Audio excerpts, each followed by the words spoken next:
Assalamualaikum warahmatullahi wabarakatuh. Selamat malam semuanya. Saya Budi Cahyono dengan NPM 211506123 dari kelas PSTIC. Jadi di sini saya akan menjelaskan hasil dari praktikum sistem operasi kedua, yakni tentang algoritma penjadwalan. Jadi di sini saya akan menjelaskan bagaimana CPU itu bekerja pada komputer menggunakan algoritma penjadwalan. Dalam kasus ini kita diminta untuk menggunakan metode FCFS, yaitu metode first come first served. Jadi pada proses ini adalah proses yang pertama kali meminta ketersediaan untuk waktu menggunakan CPU akan dilayani terlebih dahulu. Jadi pada bagian FCFS ini adalah setiap proses yang pertama kali datang ke CPU akan dilayani terlebih dahulu, entah itu besar atau kecil. Kemudian kita akan lanjut pada demonya. Kita di sini sudah membuka CPU simulator. Pada bagian CPU simulator kita akan menekan pada bagian compiler untuk memasukkan kode program. Sini saya sudah mempunyai kode program dari percobaan 2. Kita akan copy semuanya.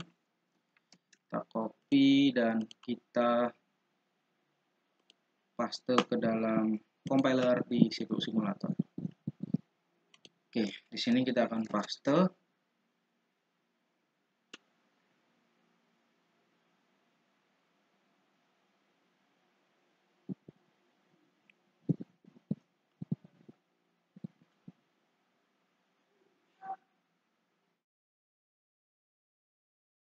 Oke, terjadi sedikit bentrok dari komputernya.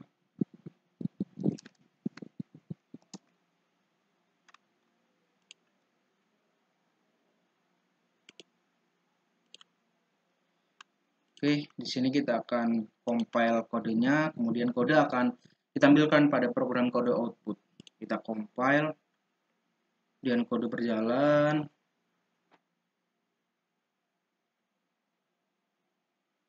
Oke, maka hasilnya akan ditampilkan pada program kode output. Di sini ada LADD, CPU instruction, ada binary code, ada line, dan ada comments. Kemudian pada bagian ini kita akan load in memory untuk memasukkan kode ke dalam memori. Oke, kode sukses. Pada bagian ini kita diperlihatkan bagaimana CPU instruction in memory ini bekerja. Jadi ini adalah perintah dari CPU yang berada dalam memori. Kemudian ada general purpose CPU register. Ini adalah register yang ada di CPU. Kemudian kita akan masuk pada US 0. Nah, pada bagian ini kita memiliki program list, yakni penjadwalan. Penjadwalan di sini adalah program yang tadi kita masukkan, yakni algoritma penjadwalan. Kemudian pada bagian ini kita akan menggunakan metode FCFS seperti yang saya sebutkan tadi. Jadi FCFS adalah di mana proses itu pertama kali, maka dia akan yang pertama kali diproses atau dijalankan. Oke, di sini kita masuk ke jadwalan, kita create new proses langsung saja.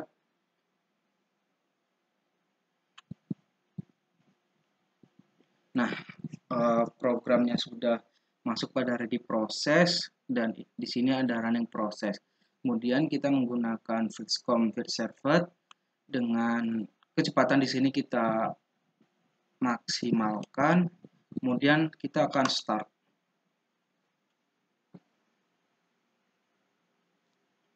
Oke, kita bisa melihat pada bagian views. Kita akan lihat pada bagian views. Nah, di sini ada CPU yang berjalan hanya satu karena kita hanya melakukan satu program. Kita bisa lihat di view log pada bagian US activity log. Di sini kita membutuhkan waktu beberapa detik untuk menunggu bagaimana proses itu akan dijalankan, atau kita akan menunggu burst time. Kita bisa melihat pada view proses yang lain. Kita di sini akan melihat view proses pada stats. Nah, di sini kita bisa melihat process number after P is process. Di sini belum jalan juga. Oke, di sini sudah muncul. Jadi kita sudah tahu bagaimana burst time pada waktu first come first served dijalankan. Jadi di sini ada burst time dengan nilai 95 dengan waiting time 0,36 second.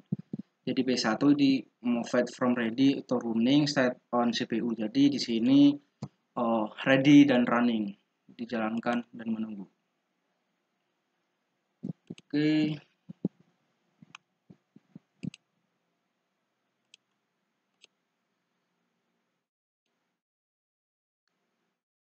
Kemudian berikutnya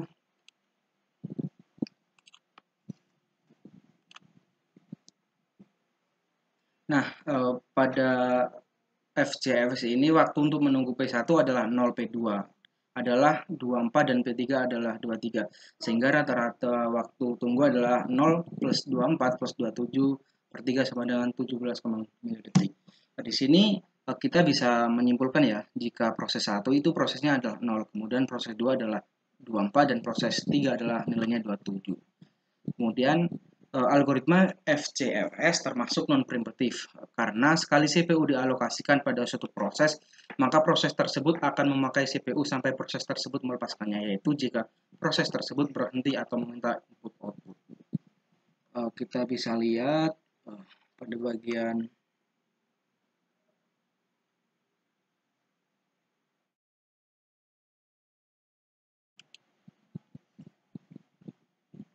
pada bagian kode program ini merupakan non-preemptive di mana jika kita belum melakukan input atau output lagi, maka proses ini akan terus berjalan seperti yang dijelaskan tadi.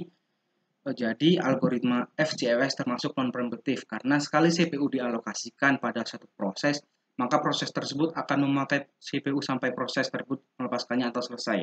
Jika proses tersebut memiliki berhenti atau minta input-output. Kemudian jika kita menghentikan proses, maka akan berhenti. Itulah gimana cara kerja dari FCFS.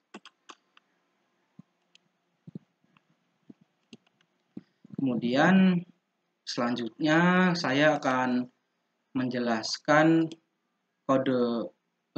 saya akan menjelaskan tugas akhir yang diberikan, yakni pada video kedua, di mana video kedua itu tugas akhir berhubungan algoritma dan fungsi dari thread tersebut.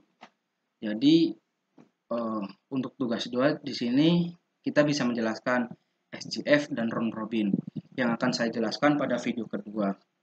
Kemudian untuk melihatnya bisa cek di kanal YouTube saya, nanti bisa cari sendiri. Mungkin itu saja yang bisa dapat saya sampaikan, kurang lebihnya saya mohon maaf. Saya akhiri, wassalamualaikum warahmatullahi wabarakatuh.